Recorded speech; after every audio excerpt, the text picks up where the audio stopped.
Sir, ಮಾಫಿ ಸಾಕ್ಷಿ ಅಂದ್ರೆ ಮಾಫಿ ಸಾಕ್ಷಿ ಅಂದ್ರೆ ಒಂದು ಅಪರಾಧದಲ್ಲಿ ಪ್ರತ್ಯಕ್ಷವಾಗಿ ಅಥವಾ ಪರೋಕ್ಷವಾಗಿ ಯಾವುದೇ ವ್ಯಕ್ತಿ ಭಾಗಿಯಾಗಿದ್ರೆ ಆತ ಒಂದು ನ್ಯಾಯಾಲಯದ ಮುಂದೆ ಅರ್ಜಿಯನ್ನು ಸಲ್ಲಿಸಿ ಉಳಿದ ಆರೋಪಿಗಳ ಬಗ್ಗೆ ಸಂಪೂರ್ಣ ಮಾಹಿತಿಯನ್ನು ನಾನು ಹೇಳ್ತೇನೆ, ಅಪರಾಧ ಹೇಗೆ ನಡೆದಿದೆ, ಹೇಗೆ ನಡೀತು ಅನ್ನೋದ್ರ ವಿವರಗಳನ್ನು ಹೇಳ್ತೀನಿ, ನಾನು ಸತ್ಯವನ್ನು ಹೇಳ್ತೀನಿ, ಸತ್ಯ ಡಿಸ್ಕ್ಲೋಸ್ ಮಾಡ್ತೀನಿ ಅಂತ ನ್ಯಾಯಾಲಯದ ಮುಂದೆ ಆತ ಅರ್ಜಿ ಹಾಕ್ತಂಥ ಸಂದರ್ಭದಲ್ಲಿ ನ್ಯಾಯಾಲಯ ಆತನ ಪರಿಗಣಿಸಿ ಆತನಿಗೆ ಮಾಫಿಯನ್ನು ನೀಡಿದ ನಂತರ ಆತ ಮಾಫಿ ಸಾಕ್ಷಿ ಆಗ್ತಾನೆ. ಒಂದು ವೇಳೆ ಆತ ನೀಡಿದ ಸಾಕ್ಷಿ ಬೇರೆ ಆರೋಪಿಗಳ ಮೇಲೆ ಏನಾದ್ರು ಪರಿಣಾಮ ಬೀರ್ತದ?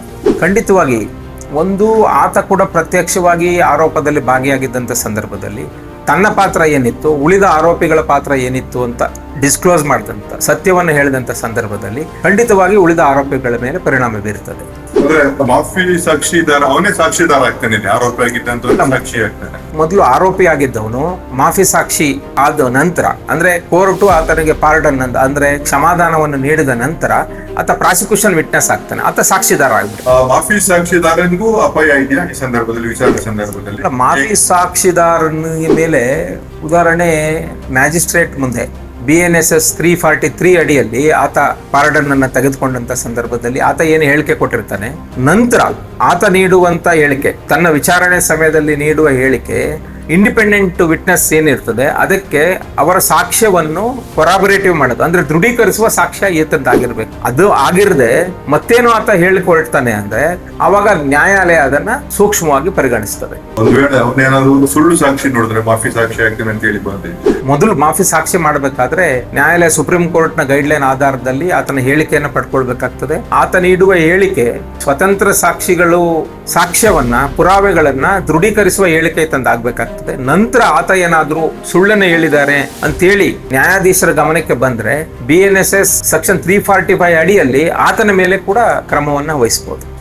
ಒಂದ್ ವೇಳೆ ಸುಳ್ಳು ಸಾಕ್ಷಿ ನೋಡಿದ್ರೆ ಆತನ ಇದೆ, ಖಂಡಿತ ಆತ ಏನಾದ್ರೂ ಸುಳ್ಳು ಸಾಕ್ಷಿ ನುಡಿತಾನೆ ಅಂದ್ರೆ ಸೆಕ್ಷನ್ 345 ಅಡಿಯಲ್ಲಿ ಆತನ ಮೇಲೆ ಕ್ರಮವನ್ನು ವಹಿಸಬಹುದು.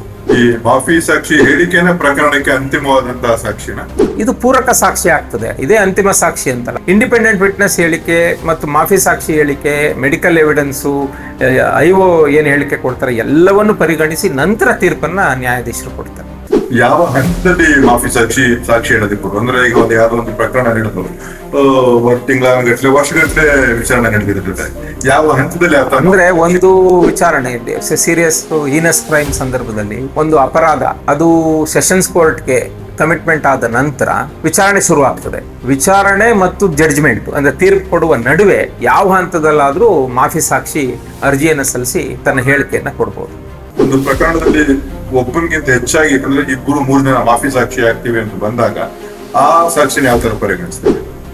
ಅದನ್ನ ಬಹಳ ಕೂಲಂಕುಷವಾಗಿ ಮೊದಲು ಮಾಫಿ ಸಾಕ್ಷಿ ನೀಡಿದಂತ ಹೇಳಿಕೆಗೂ ಇವ್ರು ಹೇಳ್ತಾ ಇರೋ ಹೇಳಿಕೆಗೂ ಸಂಬಂಧ ಇದೆಯಾ ಏನು ಅನ್ನೋದನ್ನ ಪರಿಗಣಿಸಿ ಸ್ವತಂತ್ರ ಸಾಕ್ಷಿಗಳ ಹೇಳಿಕೆಗೆ, ಪುರಾವೆಗಳಿಗೆ, ನ್ಯಾಯಾಲಯದ ಮುಂದೆ ಚಾರ್ಜ್ ಶೀಟ್ ನಲ್ಲಿ ಸಲ್ಲಿಸಿರುವಂತ ಎಲ್ಲಾ ದಾಖಲಾತಿಗಳಿಗೆ ಅವರು ನೀಡುವಂತ ಹೇಳಿಕೆ ಪೂರಕವಾಗಿರಬೇಕು. ಆ ಸಾಕ್ಷ್ಯವನ್ನ ದೃಢೀಕರಿಸಬೇಕು. ಆ ಸಾಕ್ಷ್ಯವನ್ನು ದೃಢೀಕರಿಸೋದಿಲ್ಲ ಅಂದ್ರೆ ಉಳಿದ ಮಾಫಿಗಳನ್ನ ಮಾಫಿ ಸಾಕ್ಷಿಯಾಗಿ ನ್ಯಾಯಾಲಯ ಪರಿಗಣಿಸಕ್ ಬರೋದಿಲ್ಲ.